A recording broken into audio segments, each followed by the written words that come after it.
Suzanne Morphew seemed to have it all: a loving family, a beautiful home in Colorado, and a close-knit community. On Mother's Day 2020, Suzanne vanished during a bike ride, leaving her family and neighbors in shock. Her daughters, away on a trip, grew worried when they couldn't reach her. A neighbor reported her missing, sparking a massive search. Suzanne's bike was found, but she was gone without a trace. As days turned to months, hope faded and suspicion grew, especially around her husband, Barry Morphew. Barry made public pleas for Suzanne's return, but investigators noticed inconsistencies in his story. Suzanne's brother, Andrew Mormon, led his own search, refusing to give up. The case became a haunting mystery, highlighting how danger can sometimes come from within a family. For a year, Suzanne's loved ones waited in limbo, desperate for answers and justice. For nearly a year, Barry Morphew insisted he was innocent, but investigators quietly built a case against him. Digital evidence, GPS data, and witness statements contradicted Barry's public narrative. In May 2021, Barry was arrested and charged with Suzanne's murder, shocking the community. Prosecutors argued he killed Suzanne the night before she was reported missing, relying on circumstantial evidence.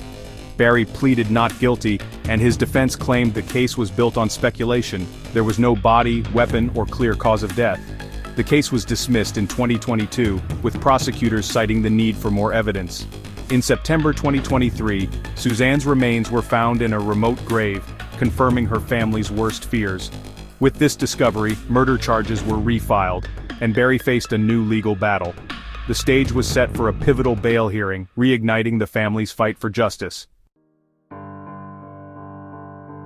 The August 2025 bail hearing was tense. Barry Morphew on one side, Suzanne's grieving family on the other. The judge would decide if Barry should await trial behind bars. Andrew Mormon, Suzanne's brother, took the stand, determined to speak for his family. Andrew had led searches, organized volunteers, and never believed Barry's story. In court, he spoke from the heart, describing years of torment, sleepless nights, and the agony of not knowing. He recounted the horror of learning Suzanne's remains had been found, discarded far from home. Andrew's words carried the weight of 5 years of suffering. He wanted the judge to see the real cost of this crime, not just legal arguments, but a family shattered. Andrew's testimony was a plea for justice, a brother's promise to never stop fighting for Suzanne. He represented not just himself, but everyone who loved Suzanne. The courtroom felt the full force of his grief and determination. In a searing moment, Andrew Mormon called Barry a soulless predator, condemning him for years of deception and betrayal. He described Barry's actions as cold and calculated, not a crime of passion. Andrew pointed to digital evidence and inconsistencies in Barry's timeline, highlighting the family's belief in his guilt. He reminded the court of Barry's public pleas, now seen as a performance. For the family, Barry's lies after Suzanne's disappearance were as painful as the crime itself.